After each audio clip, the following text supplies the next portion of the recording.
साथियों नमस्कार और बहुत बहुत स्वागत है आप सबका अपने इस सेशन में।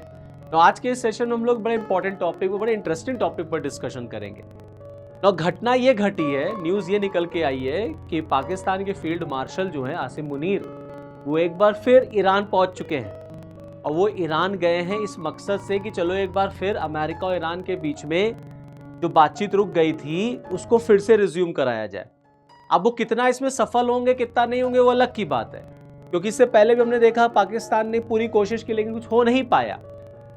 लेकिन इससे ज्यादा बड़ी खबर यह है कि दरअसल पाकिस्तान ये चाहता है कि ईरान जो है, बहुत ध्यान से सुनिएगा जो मैं बात कहने जा रहा हूं, ईरान जो है वो मक्का डिक्लेरेशन को ज्वाइन कर ले।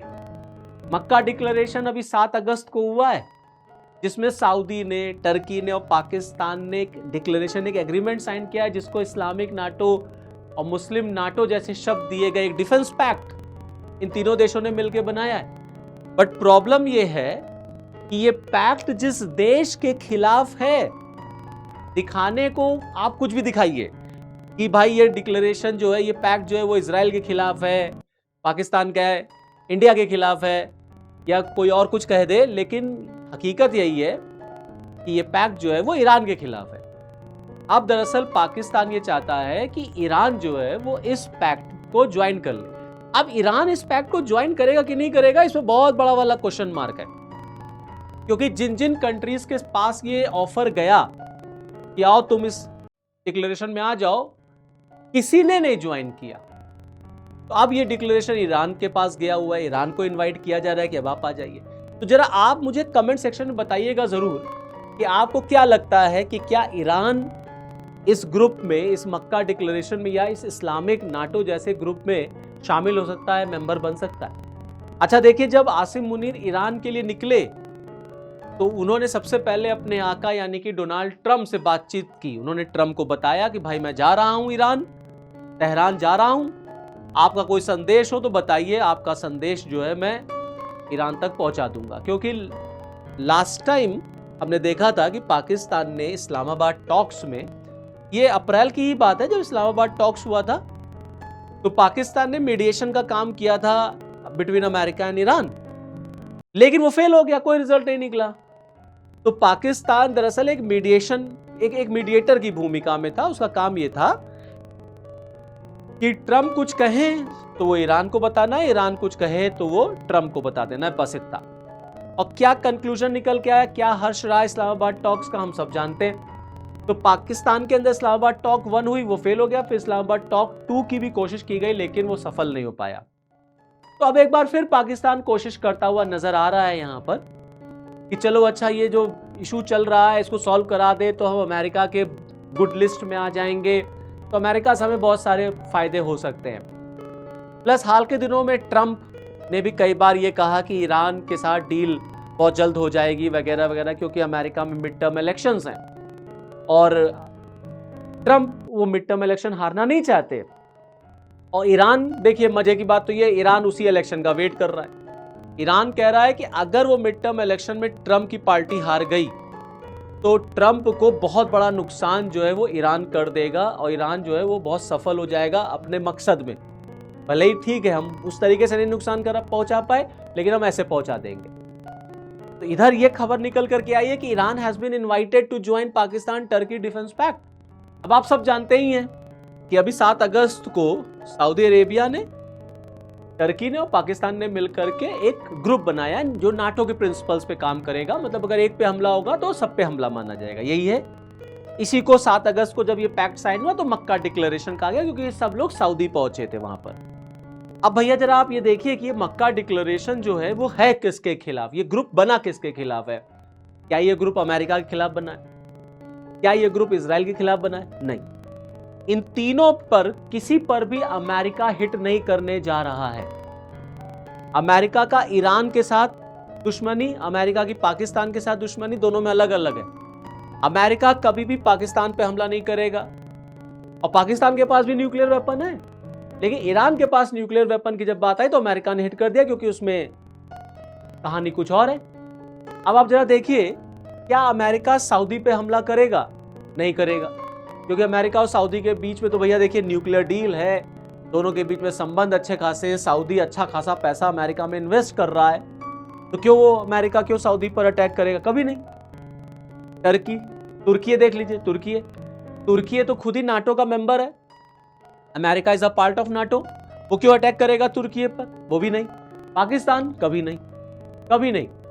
अब जरा आ जाइए इजराइल। भाई देखिए बात तो यहां तक ये निकल करके आती है कि बैकडोर चैनल से इजराइल और सऊदी के बीच में भी रिलेशन है अच्छे। अमेरिका लगातार सऊदी को प्रेशराइज करता है कि तुम अब्राहम अकॉर्ड को साइन कर दो, इधर पाकिस्तान को भी करता है कि तुम अब्राहम अकॉर्ड को साइन करो, दोनों को।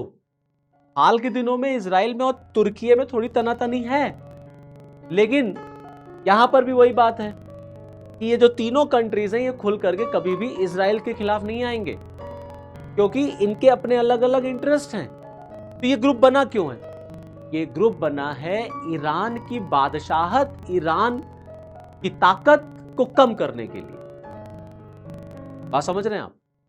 मतलब ये बात ये है कि इस पूरे मुस्लिम जगत में, इस पूरे मुस्लिम वर्ल्ड में ईरान जो है अगर ताकतवर हो जाएगा, शक्तिशाली बहुत हो जाएगा, तो वो जीने नहीं देगा। अगर उसके पास बैलिस्टिक मिसाइल्स आ गई या उसके पास अगर न्यूक्लियर वेपन आ गया, तो वो जीने नहीं देगा सऊदी वगैरह को। और सबके अपने अपने मोटिव्स हैं। तुर्की का अपना मोटिव है, तुर्की खुद अपने आप को अपनी बादशाहत स्थापित करना चाहता है, खलीफा का शासन, ऑटोमन एम्पायर की वो बात करता है। पाकिस्तान अपने आप को खुद ही बॉस समझता है, वो खुद मुस्लिम ब्रदरहुड की बात करता है। सऊदी वो आगे बढ़ता है। तो दरअसल इनकी बादशाहत में एक रुकावट है, और वो रुकावट है ईरान। ईरान जितना कमजोर होगा इन देशों के लिए उतना ही फायदेमंद है, बात समझ गया? वरना अगर ये जो ग्रुप बना था और इसका प्रिंसिपल है एक पे हमला सब पे हमला, आप मुझे बता दीजिए कि अभी हुथीज ने सऊदी पे हमला किया, ना तुर्की आया ना पाकिस्तान आया हेल्प करने।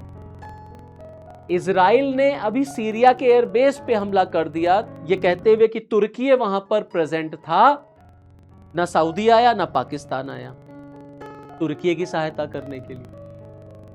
तो ये जो इस्लामिक नाटो का ग्रुप का जो प्रिंसिपल है वो तो अपने आप ही डिसॉल्व हो गया। तो दरअसल ये वो हाथी के दांत की तरह है, जो दिखाने के और होते हैं, खाने के और हैं। ये दिखाने के लिए है कि नहीं हमको सबको एक हो जाना है और इजराइल से लड़ लेना है, नहीं। ये दरअसल कैसे हम उस ईरान से निपटेंगे जो ईरान ताकतवर होगा। अगर ईरान ताकतवर हुआ तो शिया डोमिनेट करने लग जाएगा। तो इसलिए जो सुन्नी डोमिनेटेड कंट्रीज हैं वो ये देख नहीं सकते। इसीलिए आप देखेंगे इस ग्रुप में जो आपको कंट्रीज मिलेंगे वो सुन्नी कंट्रीज आपको मिलेंगे। आप देखिए अभी कुछ दिन पहले न्यूज निकल के आई कि बांग्लादेश को भी ऑफर किया हुआ है कि आओ तुम भी आ जाओ, इस्लामिक नाटो का पार्ट बन जाओ। तो ये भी न्यूज बहुत छाई हुई थी कि क्या बांग्लादेश इस्लामिक नाटो का मेंबर बनेगा। अभी बांग्लादेश की तरफ से कुछ यस और नो नहीं हुआ है। इससे पहले मजे की बात देखिए, इजिप्ट के पास भी गया था ऑफर, तो इजिप्ट ने तो मना कर दिया। इजिप्ट ने कहा नहीं कि हम ऐसे ग्रुप में नहीं जाएंगे, हम किसी एक ग्रुप में नहीं जाएंगे। और आप देखिए जो बात मैं आपसे कह रहा था, ईरान से इन्होंने कहा है कि आओ इस ग्रुप में आओ। और जब ये ग्रुप बना था, जब मक्का डिक्लेरेशन हुआ था, ईरान ने कहा था ये जो डिक्लेरेशन हुआ है ये केवल पेपर एग्रीमेंट है, it is only paper agreement, और इससे कोई सुरक्षा नहीं आएगी। ईरान ने ये वेलकम किया कि सारे मुस्लिम कंट्रीज एक हो जाने चाहिए। ये बात ठीक है, सारे मुस्लिम कंट्रीज एक हो जाओ, इजराइल के खिलाफ लड़ो, अमेरिका के खिलाफ लड़ो। बट क्या सारे मुस्लिम कंट्रीज एक होकर के अमेरिका और इजराइल के खिलाफ लड़ेंगे? कभी नहीं लड़ेंगे, क्योंकि सबके इंटरेस्ट अपने अलग अलग हैं। अमेरिका इजराइल मिलकर के ईरान को मार रहा है, पाकिस्तान क्यों अमेरिका के साथ है? हट जाए अमेरिका से, क्योंकि सबके अपने अपने इंटरेस्ट हैं। ईरान कहता है अमेरिका के खिलाफ, इजराइल के खिलाफ सारे मुस्लिम कंट्रीज एक हो जाए, कभी नहीं होंगे। यूएई अब्राहम अकॉर्ड का मेंबर है। यूएई ने इजराइल को रिकॉग्नाइज कर रखा है। बात समझ रहे हैं आप? ऐसे कई और मुस्लिम कंट्रीज है जिन्होंने इजराइल को रिकॉग्नाइज कर रखा है। They have the relations. भाई देखिए सीरिया खुद कहता है कि हम इजराइल के साथ सीक्रेट डील, हम इजराइल के साथ सिक्योरिटी डील पर बातचीत करेंगे। इसका मतलब यह है कि अमेरिका कई मुस्लिम कंट्रीज को यह कन्विंस कर चुका है कि तुम इजराइल को रिकॉग्नाइज कर दो। आने वाले दिनों में आप देखेंगे कि सऊदी और पाकिस्तान भी आपको करते हुए नजर आएंगे। They don't have any choice except to surrender before America. Iran ने सऊदी से कहा कि तुमको कोई बचा नहीं पाएगा। ये जो तुमने डिक्लेरेशन किया है, जो डिफेंस पैक्ट साइन किया पाकिस्तान और तुर्की के साथ, इससे भी तुम्हारी कोई रक्षा नहीं कर पाएगा। ये पाकिस्तान तुमको बचा नहीं पाएगा। जब हम पिटाई करेंगे तुम्हारी तो पाकिस्तान तुम्हें बचा नहीं पाएगा। ये जो तुमने एग्रीमेंट किया, क्योंकि ये सिर्फ और सिर्फ पेपर एग्रीमेंट है, इससे ज्यादा कुछ नहीं है। हमने देखा किस तरीके से इस पूरे वॉर में ईरान ने कैसे सऊदी पर हमला किया, सऊदी की रिफाइनरीज पर हमला किया, यूएई पे हमला किया।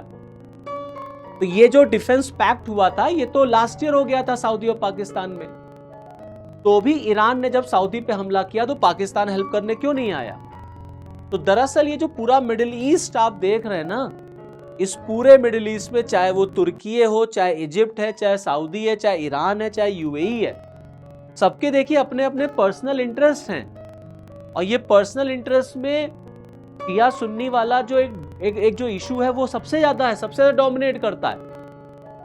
Iran is the only Shia dominating country, rest are your Sunni dominating country. अब आप देखिए, जब से ये वॉर शुरू हुई, ईरान ने ताबड़तोड़ सऊदी पे हमला किया, ईरान ने ताबड़तोड़ यूएई पे हमला किया, लेकिन ना पाकिस्तान सऊदी के लिए आया, ना पाकिस्तान यूएई के लिए आया। बात समझे आप? तो ऑटोमेटिकली इस पूरे रीजन की कहानी अलग है। इस समय आप देख लीजिए, अभी भी आप देख लीजिए, जब आसिम मुनीर इस समय ईरान में है, आप देखिए हुथीज जो ईरान का प्रॉक्सी है, वो लगातार सऊदी के ऊपर हमला कर रहा है, लगातार सऊदी पे हमला कर रहा है। मैं आपको एक बार फिर मैप दिखाता हूं। आप देखिए, ये यमन है ना, यहां पर यमन में, मैं एक मिनट रुक जाइए, कर ले लीजिए। इस यमन में यहां पर जो ये सना वाला रीजन है, यहां से लगातार हुथीज सऊदी पे हमला कर रहे हैं। ये जो रेड सी है, बाब अल मंदाब, इसको हुथी ने ब्लॉक कर लिया है। और हुथी किसका प्रॉक्सी है? ईरान का। ईरान में और ये देखिए इजराइल में झगड़ा है। अभी इजराइल ने सीरिया पे एयर स्ट्राइक किया था, ये तुर्की है। बात समझे? तो ये जितने भी रीजन कंट्रीज है, ईरान लगातार यूएई पे हमला कर ही रहा है। सबसे ज्यादा हमला ईरान ने यूएई पर किया है, सबसे ज्यादा हमला, क्योंकि यूएई ने इजराइल को रिकॉग्नाइज कर रखा है। सऊदी से ईरान बार बार कह रहा है, अगर तुम अमेरिका के दबाव में आकर के तुमने ईरान को, यूएई को, अगर तुमने इजराइल को अगर तुमने रिकॉग्नाइज कर दिया, तो ये जो पेपर एग्रीमेंट तुम किए हो ना, ये भी तुम्हें बचा नहीं पाएगा। तो जो मैं बात आपको बता रहा था, आप देखिए लगातार हुथीज जो है वो सऊदी अरेबिया पर ड्रोन से अटैक कर रहे हैं, लेकिन कोई किसी की हेल्प के लिए नहीं आ रहा है, क्योंकि यहाँ सबके अपने अपने इंटरेस्ट हैं जो टकरा रहे हैं। रही बात ईरान और सऊदी की, मैंने आपको पहले ही बताया कि ईरान और सऊदी के बीच में ये राइवलरी बड़ी पुरानी है, और ये राइवलरी बादशाहत की है, ये राइवलरी हेजेमनी की है। ईरान में जब ईरान में जब इस्लामिक रिवॉल्यूशन आया, इस्लामिक रिवॉल्यूशन के बाद जिस तरीके का ईरान बना, ईरान अपने आप को एक लीडर के रूप में देखता है पूरे मुस्लिम वर्ल्ड का। और इस पूरे मुस्लिम वर्ल्ड में अगर आप देखेंगे तो पाकिस्तान एक ऐसा देश है जिसके पास न्यूक्लियर वेपन है, no doubt about that. But Iran जिस तरीके से अमेरिका से लड़ रहा है लगातार 28 फरवरी से, जिस तरीके से उसने स्ट्रेट ऑफ हार्मूज को ब्लॉक कर रखा है, अमेरिका को मतलब आइडिया ही नहीं था कि यार ईरान जो है, अमेरिका सोचता था ईरान छोटा सा देश है, 24 घंटे के अंदर हम उसको सरेंडर करा लेंगे।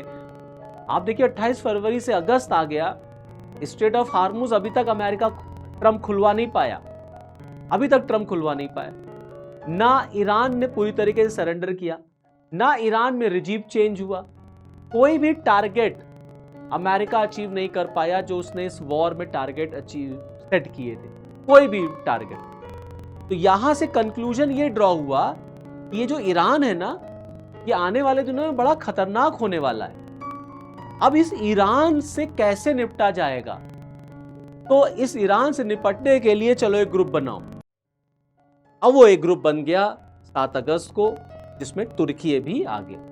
आप देखिए फैक्ट्स और फिगर्स बताते हैं। देखिए सबसे ज्यादा ईरान ने अगर मिसाइल गिराई है ना, इजराइल पे नहीं गिराई उतनी मिसाइलें जितनी उसने यूएई पर गिरा दी। और यूएई ने अब्राहम एकॉर्ड के थ्रू इजराइल को रिकॉग्नाइज कर रखा है। अमेरिकन बेसिस, सबसे ज्यादा अमेरिकन बेसिस यूएई में है। ईरान लगातार बार बार धमकी देता है, हम और यूएई को मारेंगे, हम और सऊदी को मारेंगे।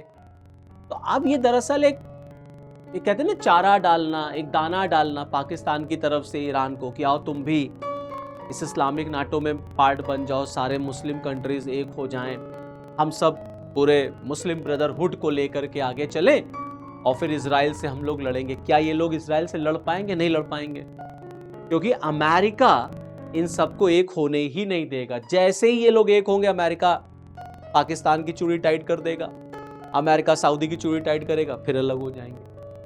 तो जरा बताइएगा मुझे कमेंट सेक्शन में आप भी कि आपको क्या लगता है, क्या ईरान को इसे ज्वाइन करना चाहिए या ईरान इसको कर सकता है? तो चलिए फिर जैसा भी आगे निकल करके आएगा आपको तुरंत बताएंगे। तो this is all from this video. जय हिंद।